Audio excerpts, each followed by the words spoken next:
Ya kwanza nimefika hapa kama katibu mkuu PS wa Internal Security and National Administration, na muniruhusu nishukuru wakaaji hapa kuanzia viongozi Mheshimiwa Anthony Oluoch ambaye ako na mtu wake hapa, mfanyikazi wa CDF Mr. Ila, wazee wa kijiji, kuna mama pia anasimamia wakina mama na vijana pia, kwa sababu tangu tukue na hii shida ya maji mingi kwa hii mtu, tumepoteza watu na tumepoteza mali pia, na mumesikia wito ya serikali ya kusonga mtoke karibu na mto ili tusikue na madhara kupita yenye tuko nayo.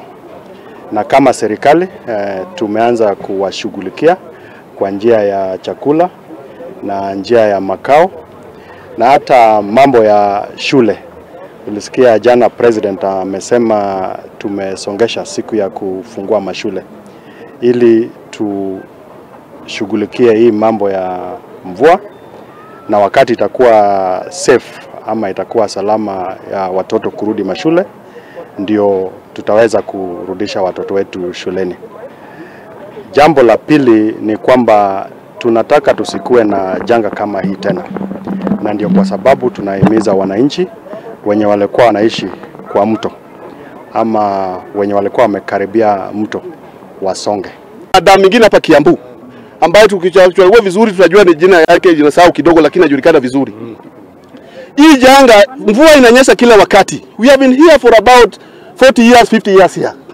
Hatujaona mambo kama haya. So wale human being ambaye amefanya hii makosa, si makosa kutoka kwa mara mvua mara nini ya PS.